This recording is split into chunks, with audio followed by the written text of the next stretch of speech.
வாக்யஜ்ஞேன கல்பதாம்.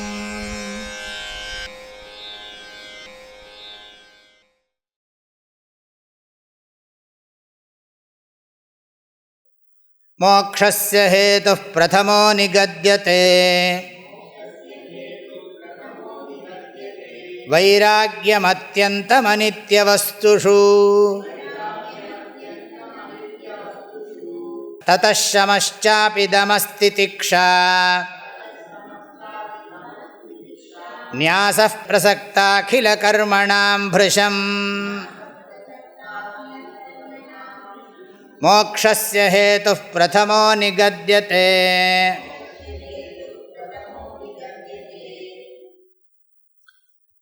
वैराग्यमत्यन्तमनित्यवस्तुषु ततः शमश्चापि दमस्ति तितिक्षा न्यासः प्रसक्ताखिलकर्मणां भृशम्.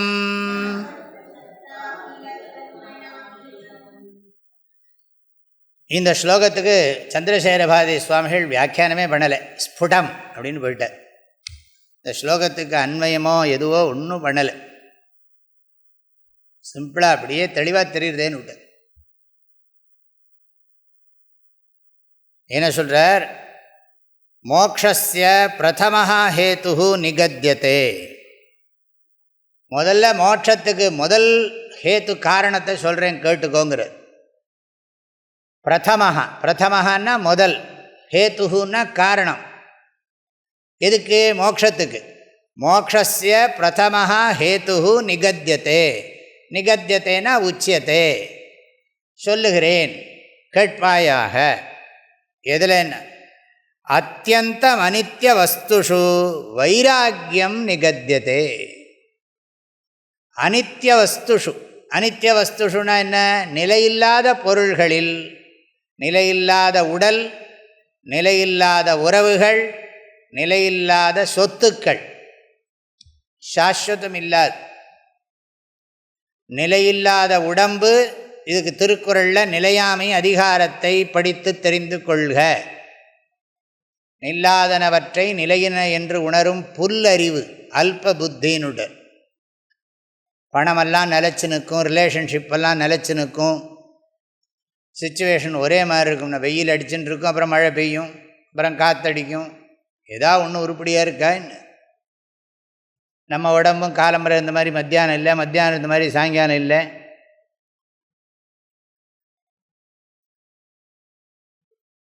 ஆக எதுவுமே சாஸ்வதம் இல்லை. அனித்ய வஸ்துஷு, அனித்ய வஸ்துஷுன்னா திருவள்ளுவர் உடம்பு நிலையாமைக்கு 7 குறள் சொல்லியிருக்கார் திருக்குறள். உடம்பு நிலைக்காது அப்படிங்கிறதுக்கு 7 திருக்குறள் சொல்லியிருக்கார். பார்த்தா தெரியும். உடம்பே நிலைச்சிருக்காதுன்னா இந்த உடம்பு சம்பந்தப்பட்ட டாக்குமெண்ட்ஸ் எல்லாம் என்ன பண்ணுறது? பேங்கில் இருக்கிறதெல்லாம் இந்த கை லாக்கர், கை விரல் ரேகை வச்சா தான் ஒர்க் பண்ணுங்கிறான். ஆளே போயிட்டான்னா என்ன பண்ணுறது? ஆனால் ஜனங்கள் அதுக்காக டைம் அண்டு எனர்ஜி எல்லாம் ஸ்பெண்ட் பண்ணி ஜோசியனுக்கு பணம் கொடுத்து, புரோஹிதருக்கு பணத்தை கொடுத்து, எல்லாத்தையும் கொடுத்து எல்லாம் நிற்கணும்னு நம்புகிறான் பாவம்.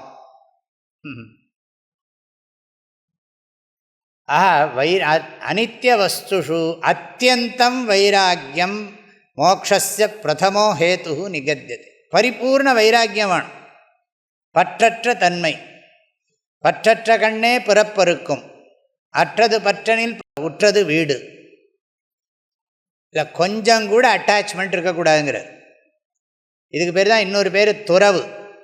நிலையாமை துறவு ரெண்டும் ஒன்றோட ஒன்றா இருக்குது, ஞாபகம் வச்சுக்கோங்க. நிலையாமைங்கிறது ஒரு அதிகாரம், 10 குறள் சொல்கிறார். அதுக்கு அடுத்த அதிகாரம் துறவு. அதுக்கு அடுத்த அதிகாரம்தான் மெய்யுணர்தல். அதுக்கு அடுத்த அதிகாரம்தான் அவா அறுத்தல். இந்த 4ஐயும் மனப்பாடம் பண்ணிகிட்டே இருக்கணும். நிலையாமை, துறவு, மெய்யுணர்தல், அவா அறுத்தல்.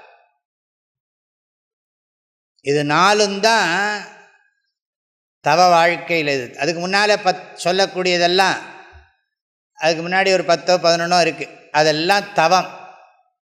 துறவு வாழ்க்கைக்கு தயார்படுத்திக்கிறது திருக்குறள். இது துறவியாரவனுக்கு இந்த தெரியணும். 130 140 குறளோ இருக்குது. இத்தனையும் மனப்பாடமாக இருக்கணும், அர்த்தம் தெரியணும், இல்லாட்டி சந்நியாசம் உருப்படாது. வைராக்கியம், அதாவது அனித்திய வஸ்துஷு அத்தியந்தம் வைராக்கியம். அத்தியந்தம்னா என்ன? டோட்டல் டிஸ்பேஷன், 100% டிஸ்பேஷன் வேணும்.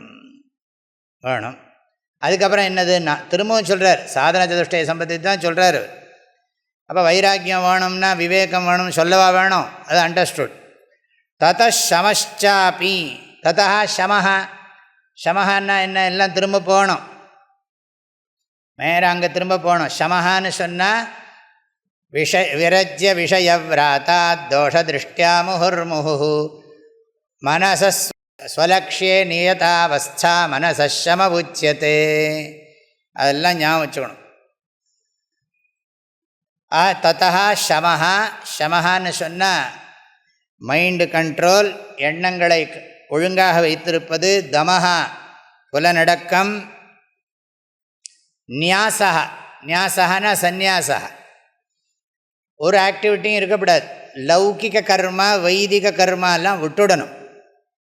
ஆகையினால நோ ஆக்டிவிட்டீஸ். விக்ஷேபத்தை கொடுக்கக்கூடிய எந்த விதமான கர்மாவும் கூடாது. கர்மா கூடாதுன்னா சாஸ்திரம் படிக்கணும், தூங்கக்கூடாது, சோம்பேறியாக இருக்கக்கூடாது.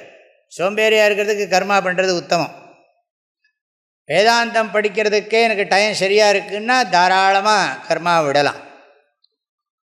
எஸ் துவாத்மரதிரேவ ஸ்யாத் ஆத்ம திருப்தஷ்ட மாணவः ஆத்மன்னேவ சந்துஷ்டः தஸ்ய காரியம் ந வித்யதே சங்கः சத்சு விதீயதாம் பகவதோ பக்திர் திருடா தீயதாம் சாந்தியாதி பரிச்சீயதாம் ததனந்தரம் திருடதரம் கர்ம சந்தியஜ்யதாம், கர்மாசு சந்தியஜ்யதாம். அதுக்கப்புறம் சீக்கிரம் கர்மாவை விடு. ஃபார் வாட்னா வேதாந்தத்துக்காக, படிக்கிறதுக்காக நீ கர்மத்தை விடணும். அந்நியாசா பிரசக்த அகில கர்மணாம் பிருஷம், அடியோட விடணும். அகில கர்மணாம் நியாசா, பிரசக்த அகில கர்மணாம். ரொம்ப அட்டாச்சாக இருக்கும், வேலை பண்ணினாத்தான் அப்படின்னு நம்ம இருக்கோம், அதுக்காக பண்ணணும். அதுக்காக வேண்டி இதெல்லாம் சொல்லியிருக்குன்னு சொல்லி ஆசிரம சர்வீஸே விட்டுவிடுவேன்னா, ஆசிரம சர்வீஸை விட்டுவிட்டு வேறு என்ன பண்ணுறது? மரத்தடியில் உட்காந்து கதை பேசுகிறதா? ஆகையினால் படிக்கணும், உட்காந்து விடாமல் படிச்சுட்டே இருந்தால் ஓகே. பிரசக்த அகில கர்மணாம் பிருஷம். அது மாத்திரமில்லை, நம்ம இருக்கிறதுக்கு இடம் இருக்குது, தங்கிறதுக்கு வசதிகள் எல்லாம் பண்ணி கொடுத்துருக்காங்க, நம்ம கொஞ்சம் சர்வீஸும் பண்ணி ஆகணும். அதெல்லாம் ஆசிரமங்கிற போது தனி. நம்ம ரோட்லேயே தெரிஞ்சுட்டு இருந்தோம், மரத்தடியில் இருக்கோம்னா விஷயம் வேறு. இங்கே இருக்கிற போது நம்ம கான்ட்ரிபியூட் பண்ணணும், கொஞ்சம் கான்ட்ரிபியூட்லாம் பண்ணணும். ஆனால் நம்ம எதுக்காக பண்ணுறோம்? படிக்கிறதுக்காக பண்ணுறோம். பிரசக்த அகில கர்மணாம் நியாசா. பிருஷம்னா சாதாரணமாக அடிக்கடின்னு அர்த்தம், இங்கே அடியோடன்னு அர்த்தம். அடியோட விட்டுடணும் அப்படின்னு அர்த்தம். அடிக்கடி இப்படி வரும், ஏதாவது பண்ண போவோம், திரும்ப விடலாம், அப்படி இருக்கலாம். ஆனால் இங்கே அர்த்தம் அப்படி இல்லை, அடியோட விட்டுடணும். இதில் எல்லாம் இல்லை. காலையிலேருந்து ராத்திரி வரைக்கும் என்ன பண்ணுறான்னா ஸ்ரவண மரண தியாசனத்திலேயே இருக்காங்க. மோக்ஷஸ்ய ஹேது பிரதமோ நிகத்யதே வைராக்யம் அத்யந்தம் அநித்யவஸ்துஷு